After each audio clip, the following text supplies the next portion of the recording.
You are listening to the Estheticians Earning More podcast with Brittany Hageman, episode number 136. Hello and welcome back. Happy Monday. How are you? I hope you're doing great. I did not record an episode last week because I came down with what I think was COVID. I didn't actually have a test, but I had all the symptoms and I think I have long COVID because I'm still not feeling like my normal self. I feel a lot better, but I'm not 100% better. The fatigue and like nausea from last week has just lingered, but every day I've gotten better. So today I feel considerably better than I did a couple days ago. So I'm trending up. But yeah, sorry I missed last week. But this week's episode is going to be a really good one because I think it's something that a lot of people struggle with growing their business. So let's jump into it. One of the things that I encourage estheticians to do is to niche down in their business. And I'm not saying you have to do acne or you have to do one specialty is more profitable than the other, because they all are profitable in their own ways. But specializing is really the key to making a lot of money. And I'll go over those reasons really quickly. And then I'm going to talk about why it's so boring and actually challenging to specialize and why a lot of people don't want to specialize. So from a financial standpoint, back bar, if you only have one back bar, you're not trying to have multiple back bars. I know like waxing and hair removal, some of the back bars are definitely less money than, let's say, facials, but it does add up and it is a lot of things to manage and to make sure you have stock of and all of the things to go along with it, like wax sticks, making sure you have that, making sure you have cotton, making sure you have everything. Now, I know a lot of those things are like pennies, but still it does add up. There is a financial thing from having multiple services. Also, from a marketing standpoint, it's really challenging to grow multiple different things in your business. Of course, it's totally possible, but it's just harder. It's harder from a one-person shop, a solo one-person esthetician, to grow multiple different services in your business in a way that doesn't completely overwhelm you. I think a lot of estheticians have a hard time with marketing. So marketing one service alone is really challenging for them, let alone multiple ones, which depending on if you're doing like hair removal and facials and lashes, those may be 3 different clients. Of course, there's some clients that would get all 3, but that's not a lot of clients. And so like I probably would go and have my eyebrows waxed and maybe now lashes because I'm trying to get some lashes, but I'm not going to get a facial. Like, especially because I'm an esthetician, like I very rarely am going to go get a facial somewhere. So I wouldn't be a client that would get all 3. Of course, there's people out there, but they are harder to find. So I'm not saying it's impossible. It just adds an extra layer of challenge. And you now you have multiple back bars and you're trying to market multiple things. And what ends up happening usually is you're not making really any money doing anything because you're doing so many different things and it's just a harder business to grow. I want you to think about businesses that are well known. Let's say Apple, right? Computers, iPhones, watches. I know you may say, well, those are all different products, and they are, but all the companies also been around for a long time, have millions of dollars. There's lots of people on the teams trying to develop and promote these products, but they all have the same underlying message. Apple is not coming out with a clothing line, right? Like they're not doing a food, like a new, chip or something, right? Like they're not doing something totally different away from electronics. They're staying in the electronics world. Now I recognize esthetician services, but some of them are really different. Like facials is very different than hair removal, right? They're not the same thing, even though yes, there's things you do on your body. It's not a similar service. And so it is totally different types of people maybe that are interested in it and pricing and all of those things. Someone who's used to coming to get an eyebrow wax for $30 or whatever, now if they're like are trying to be sold a $300 Pro-Cell treatment, that's a huge difference in money. And not to say that people aren't interested in doing Pro-Cell that also have their eyebrows waxed, but you see the difference.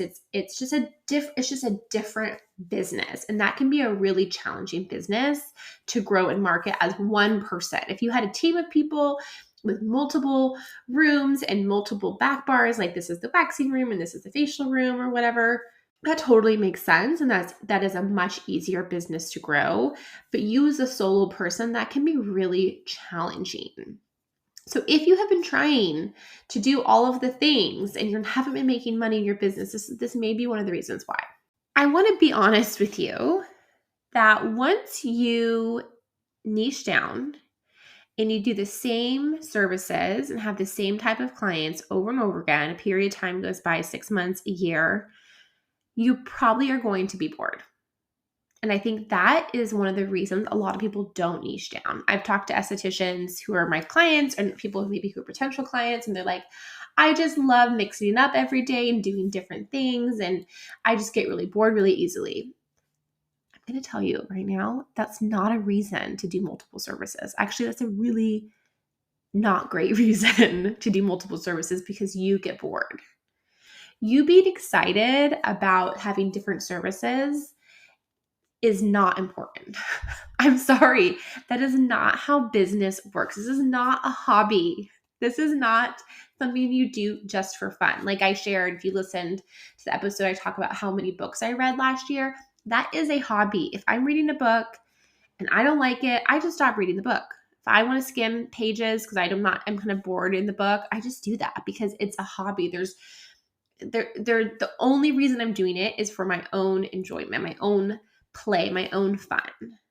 So I want to enjoy the books, and I will only read books that I like, and I really don't really care about, reading like, maybe the most, beautifully written books or books that are Pulitzer Prize. I want to read books that I like, right? Your business is not about only what you like and what is fun.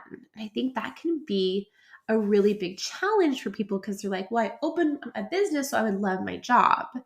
So yes, you want to like the services that you do and the product, use the products and all those things and generally like it. And if you don't, there's probably reasons why, like boundaries issues with your clients, but you're going to get bored. It's going to get monotonous, especially once you get past the point of feeling like you're really trying to make more money just to kind of survive, and you're actually making money and you're like making over $100,000 and you're like, yeah, let's go. You're bored out of your mind. You're going to be bored because there's not a lot of challenge at that point. You figured out your craft. You figured out how to get people in the door. You figured out all of these things. So now your brain may come up with other problems in your business, other things to stress about. And one of those things may be like, I should bring on X. I should do this. And maybe you should. Maybe it would be a good business decision for you. I don't know. But just doing it because you're currently bored with niching and having a specialty is a really bad reason to do it. What most likely happen is you're going to throw money away. You're going to invest a lot of money in a service, device, back bar, skincare line, whatever it is. And then you're going to go try to sell that. And you're going to realize it's actually not as easy to sell as it seems like it would be. And now you've made this thousands of dollars investment and you're not getting a return on the investment. And you're very stressed about it and it's very frustrating. You're not bored anymore, but you lost a lot of money because you were trying to make it less boring for you. And I'm going to tell you, doing the same thing over and over again is boring. And that is okay. One of the things that I knew going into motherhood, but I didn't really understand, was that I would be bored a lot being a mom because it is like Groundhog Day, especially with a little baby who doesn't talk, right? They can't go to the park. They don't really do anything, right? They just lay there. You try to have them do tummy time, which is the time where you put them on their belly so they can strengthen their neck and their arms and their abs. But the day is pretty much the same as the next. and pretty much the same as the day before. There's not a lot of variety. Now I have an older child. There's definitely still a lot of Groundhog Day-esque about it, but we have a conversation. She's funny. She has friends. She has activities that she does. There are things that make the day different and varied. Like, today is a whatever day she has horseback riding lessons or whatever. That doesn't exist with small babies. And it can feel really boring because you're spending all your time taking care of something and it's the same thing every day. Every moment of every day is pretty much the same. And that kind of messes with your mind because you're like, I need something else to think about than a feeding schedule or a sleeping schedule or whatever it is you deal with when you have newborns. So you may be at that point where you're like, I've niched down. I'm now making some money consistently. How should I spend this money? How should I spend this money to grow my business? And I'm not saying don't make smart investments. If something seems really the right fit, just what your clients are asking for, it feels really natural. It feels like a price point that they're going to easily pay, all of those things. Definitely can be a great thing for your business. However, if the reason you're doing that is because you're kind of bored in your business and you want something to do and spend your money on, that is not the reason to do it. That is not the reason to do it. What a better use of that money is to save it in your business, invest it in things, take it, invest it in real estate, invest in other business opportunities, other ways to grow that money than just only investing in other esthetician things. It's like, I think I've seen this with so many estheticians. It's like they're finally making money and now they're going to build out their own space and they're investing thousands of dollars to have their own storefront. And again, I'm not saying don't do this. A lot of people, it's really the best decision for them. But if you're doing it because you're like, it's the next phase of my business, this is what I should be doing, this means I'm successful, I just want you to really question that. You can just make a lot of money paying less rent without taking on any new skincare lines and just seeing your people.